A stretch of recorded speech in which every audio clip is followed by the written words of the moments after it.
काशी के लाल स्वर्गीय लोक बंधु राजनारायण, जिन्होंने पूर्व प्रधानमंत्री इंदिरा गांधी को हराया था और लोकतंत्र सेनानी के रूप में 17 साल जेल में बिताए, उन्हीं के नाम पर बनी लोक बंधु पार्टी पूरे देश में 110 सीटों पर लोकसभा चुनाव की तैयारी में है।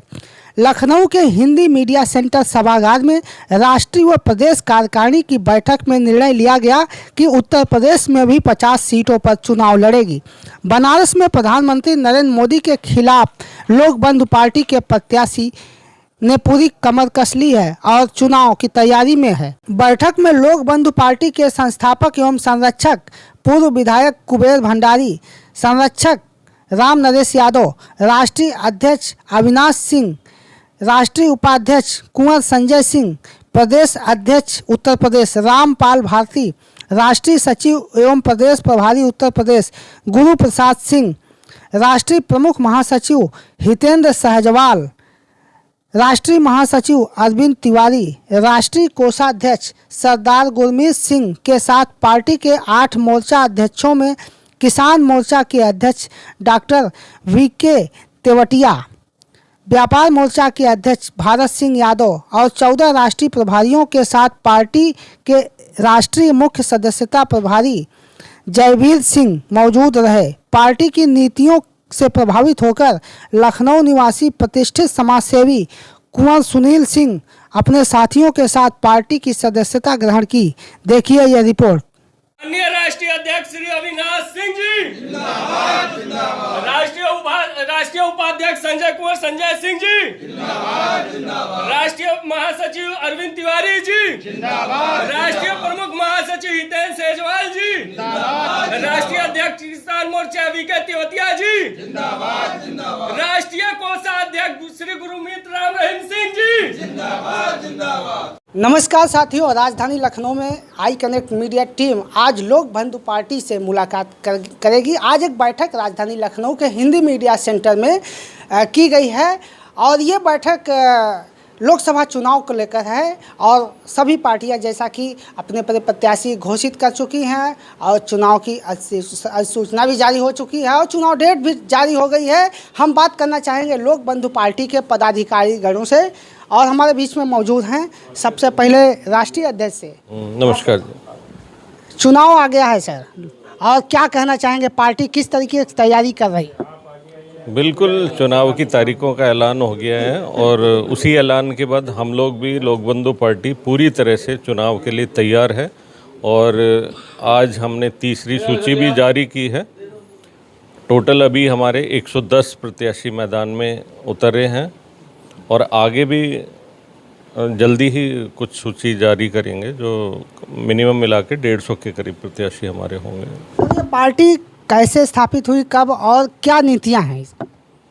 ये पार्टी स्थापित हुई थी 18 दिसंबर 2020 को और पार्टी का जो मुख्य सिद्धांत था वो था, जो हमने ये लोक बंधु पार्टी स्थापना की, राजनारायण जी का बिल्कुल जो जहन में था चेहरा उन्हीं का था कि जिस तरह से उन्होंने करके दिखाया अपने समय में, ईमानदारी, कर्तव्यनिष्ठा और जो उन्होंने मतलब एक लड़ाई लड़ी अमीरों के खिलाफ, जबकि खुद भी राजघराने से थे, लेकिन उन नीतियों से प्रभावित होके हम लोगों ने निश्चय किया कि उनके नाम में, जो उनका उपनाम था लोक बंधु, हम उनके उपनाम के लोक बंधु पार्टी का स्थापना करेंगे और वो हमने करके दिखाया। और आज हमारे साथ जो है काफ़ी लोग जुड़े हुए हैं, करीब 5-6 हज़ार लोग जो हैं जुड़ चुके हैं, ऑनलाइन और ऑफलाइन। तो हमारे बीच में और भी पदाधिकारीगण हैं, हम जानना चाहेंगे क्या तैयारी है लोकसभा चुनाव की यूपी में? यूपी में लोकसभा चुनाव की तैयारी बहुत तेज़ी से चल रही है और हमारी पार्टी, पहले भी हमने आपको इंटरव्यू में बता चुका हूँ कि पूरे दमखम के साथ चुनाव लड़ेगी 2024 का। और लोक बंधु पार्टी का मोटो है व्यवस्था परिवर्तन। जैसी व्यवस्था ये भाजपा सरकार चला रही है, हम लोग इसके खिलाफ़ हैं। हम लोग सही मायनों में गरीब आदमी कैसे उठे, इस पर विचार कर रहे हैं कि गरीब आदमी का उत्थान कैसे हो, शिक्षा उसको कैसे मिले, स्वास्थ्य कैसे मिले, सुरक्षा कैसे मिले, और इन्हीं बिंदुओं पर हम लोग फोकस कर रहे हैं। और आने वाले समय में यदि मौका मिला तो हम लोग व्यवस्था परिवर्तन करके दिखाएंगे। बड़ी बड़ी पार्टियां हैं मैदान में आपके जो जैसे कि भाजपा है वर्तमान में, क्या कहना चाहेंगे आप ऐसे में? किस मुद्दों को लेकर जनता के बीच में जाएंगे? चूँकि पार्टी भी जो है लोकसभा चुनाव लड़ रही है, एक तरह से जनता के लिए एक नई पार्टी। हमारी जो पार्टी है लोक बंधु पार्टी, इससे हम जो भी व्यवस्था खराब हो रही है, चाहे वो भाजपा के ज़माने में हो चाहे वो कांग्रेस को हो, उस दोनों की हमारी खिलाफत है। उसको ही हम व्यवस्था को दुरुस्त कर करके जनता के बीच में जाएंगे और जनता से हम उनका समर्थन प्राप्त करेंगे। क्या मानते हैं आप इनकी बात से सहमत हैं? बिल्कुल सहमत है, इसमें तो कोई दो राय ही नहीं है। इसके अलावा हमारी पार्टी मजलूम, गरीब, मजदूर उनके लिए काम कर रही है। हर किसान, हर 1000 किसान में से एक आत्महत्या कर रहा है। इसी तरह जो छोटे बिजनेसमैन हैं उनमें 1000 जो बिजनेसमैन हैं, छोटे बिजनेसमैन, उनमें से एक आत्महत्या कर रहा है। सब कर्ज में दबे पड़े हैं। केवल 5 किलो अनाज से काम नहीं चलता। आदमी को रोजगार चाहिए, स्वतंत्रता चाहिए काम करने की, जो आज नहीं मिल रही। सबके हाथों पे हथकड़ी लगा रखी है सरकार ने। हम उनसे आज़ादी दिलाएंगे जनता को और उनको काम देंगे, रोजगार देंगे, शिक्षा देंगे, स्वास्थ्य देंगे। आप बताइए कि इतनी पार्टियां लड़ रही हैं, गठबंधन में तमाम एक साथ में हैं, एक मोदी के खिलाफ, आप किसके खिलाफ? देखो, हमारी लड़ाई है लोक बंधु पार्टी बनाम परिवारवाद, लोक बंधु पार्टी बनाम पूंजीवाद, लोक बंधु पार्टी बनाम जातिवाद। इसमें जो भी विपक्ष है, चाहे वो भाजपा है, चाहे वो कांग्रेस है, चाहे वो समाजवादी पार्टी है, वो सभी हमारा विपक्ष है। अब बताइए कि जनता के बीच में आप जाते हैं, क्या कहती है जनता? किस तरीके से आप उनको समझाते हैं और पार्टी की नीतियों को रखते हैं, तो जनता का क्या कहना है? देखिए, अभी मैंने राजस्थान का दौरा करा, जिसमें मेरे को जो चीज़ें सामने आई, उसमें ये सामने आई कि जो नेता हैं उन्होंने उल्टे सीधे कार्य करके पूंजी अर्जित कर ली है और वो हर तरह से अपने आप को मैनेज कर पा रहे हैं। और अब समस्या आती है कि जनता को वो मैनेज कर रहे हैं, जनता उन्हें मैनेज नहीं कर पा रही। सिर्फ वो बुलाते हैं कार्यक्रमों में, अपना वो दिखाते हैं और उन्हें जो है व्यवस्था परिवर्तन नहीं दे पा रहे। अब आता है कि ऐसा क्यों हो रहा है? कहीं ना कहीं ईवीएम इसी संदेह के दायरे में आ रही है कि जनता का डर, भय कुछ भी नहीं है, क्योंकि इन्हें पता है कि हमारा ईवीएम कंट्रोल में है। एक पुराना गाना था ना, तुझे दिल में बंद कर लूँ और तालाब में फेंक दूँ चाबी। ये ही इन्होंने कर रखा है कि ईवीएम कंट्रोल में करके और सारी चीज़ ख़त्म कर दी है, तो इन्हें जो है ज़रूरत ही नहीं है किसी की। लेकिन कड़ी सुरक्षा के बीच में ईवीएम रखी गई है, और इस तरीके से आप कैसे कह सकते हैं? ये मैं इसलिए कह सकता हूँ कि ये जो बोलते हैं कि 400 पार, 300 पार, 200 पार, और जब हम जनता से जाके मिलते हैं तो कहीं इनका पक्ष ही नहीं मिलता हमें। हर एक कोई खिलाफत कर रहा है। ये किस बेस पे बोलते हैं? जब हम जनता के बीच में जाते हैं तो इनका कहीं हमें समर्थन ही नहीं दिखता। हाँ, इनके द्वारा जो मीडिया बनाई हुई है, जिन्हें गोदी मीडिया कहते हैं, आज जो थोड़ा बहुत लोकतंत्र जिंदा है, वो आप जैसे यूट्यूब चैनल जो ईमानदारी से चला रहे हैं उस वजह से जिंदा है। तो अब हम बात करना चाहेंगे जो युवाओं का रोजगार के बारे में, और देश में किस तरीके से काला धन की बात होती है और किस तरीके से देश का विकास की बात होती है, उसके बारे में बात करना चाहेंगे। इस विषय पर आपका क्या कहना है? काला धन तो आप देख ही रहे हो कि काला धन का जब से सरकार बनी 2014 के बाद, तब से नोटबंदी, जीएसटी, कोरोना, और वो आज पहुंच के भ्रष्टाचार सिर्फ आर्थिक भ्रष्टाचार ही है। और कहा क्या था कि काला धन लाएंगे बैंकों से। गरीबों की आय दुगनी हुई क्या? हाँ, वही। अब आय कितनी दुगनी हो गई है कि 50% जो छोटी इंडस्ट्री है वो सब बंद हो चुकी हैं, और भ्रष्टाचार इतना ज़्यादा व्याप्त हो गया है कि उसके बल पर ये सरकारें गिरा रहे हैं और सरकारें बना बिगाड़ रहे हैं। और इसी पैसा जो काला धन इकट्ठा किए हैं, जिसको सुप्रीम कोर्ट अब खुजवा रहा है, जिस इलेक्टोरल बॉन्ड को अवैध घोषित किया सुप्रीम कोर्ट ने, उसके अतिरिक्त वो बना रखा है कि वो सीबीआई यानी एसबीआई भी उसको नहीं दे रहा है जानबूझ के। इतना बड़ा घोटाला है। और ये जो 400 पार की हमारे महामंत्री जी बात कर रहे हैं, उसी का पैसे से चाहते हैं 400 पास हो जाए कि हमने ये सरकार तोड़ दिया, वो सरकार तोड़ दिया। लेकिन सुप्रीम कोर्ट ने नंगा कर दिया और अभी चुनाव इलेक्शन घोषित हुआ है। आपने भी देखा होगा, आप तो प्रेस रिपोर्टर हो, आपने देखा होगा जैसे धमकी जैसे दे रहा था राजीव कुमार जो इलेक्शन कमीशन का आयुक्त है, धमकी जैसे हम लोग दे रहा था कि ये दिखा रहा था, ये क्या दिखाता है और ये क्या दिखाता है। धमकी, भय का वातावरण पैदा किया गया, आर्थिक भय और राजनीतिक भय। राजनीतिक भय में हम जी रहे हैं कि हम निकल नहीं पा रहे, बोल नहीं पा रहे। और इसके लिए हमारी पार्टी, हम पहले भी बोले, आज भी कह रहे हैं, हर कीमत पे हम सड़क पे जाएंगे, हर कीमत पे सड़क पे जाएंगे, लोकसभा चुनाव लड़ेंगे, संघर्ष करेंगे, आंदोलन करेंगे, प्रदर्शन करेंगे। अरे एक तरफ देश में सांस्कृतिक सामाजिक विकास हो रहा है, ऐसा लोग मानते हैं, और राम मंदिर भी बन गया है। अब क्या चाहते हैं? राम मंदिर बन गया है, आपकी पार्टी क्या बनाना चाहती है अगर सत्ता में आती है या भागीदारी? हमारी पार्टी अगर सत्ता में आती है तो सबसे पहले शिक्षा, स्वास्थ्य, बेरोजगारी, जातिवाद, पूंजीवाद, इन सबको समाप्त करना है। समान, कि गरीब को लगे कि हाँ कोई लोक बंधु पार्टी आई है जो गरीब के लिए कार्य करती है। गरीब के बच्चे को पढ़ाने का कार्य, फ्री शिक्षा दिलाएंगे। स्वास्थ्य संबंधित सेवाएं जो इनकी सरकारों में है, कहते 5 लाख का हमने आपको आयुष्मान कार्ड दिया है, कितने लोगों को कार्ड दिया, उस पर कितने लोगों का इलाज मिलता है? कोई सुविधाएं नहीं। हमारी पार्टी आएगी, लोक बंधु पार्टी आएगी तो उस पर फ्री स्वास्थ्य सेवा देगी, फ्री शिक्षा देगी और गरीब के हित में ही काम करेगी, जिसमें गरीब का कल्याण हो, चाहे वो अनुसूचित जात हो, चाहे बैकवर्ड हो, चाहे सामान्य हो, जो भी गरीब तबके का है उसको उठाने का काम करेगी। ये नहीं करेगी 5 किलो राशन दे दिया, आपके हवाले छोड़ दिया, किसान निधि को 2-2 हज़ार करके डाल दिया, किसान को उसके हवाले छोड़ दिया। अरे किसान को उसको हवाले छोड़ते हो, तुम रेट रखते हो 2200 रुपये का, तो 2200 के रेट से उसको जब उसकी फसल तैयार होती है तो उसको पेमेंट काहे नहीं करवाते भाई? तब आप उसको क्यों लटका देते हो? तो लेकिन वो कहती है सबका साथ, सबका विकास, सबका विश्वास। ये केवल नाम का है, नाम का। वो ये कहता है, उसके बाद में जो उनकी गोदी में बैठे मीडिया है ना, वो कहती। इनका तो प्रचार केवल मीडिया करती है ना, इनका धरातल पे है क्या?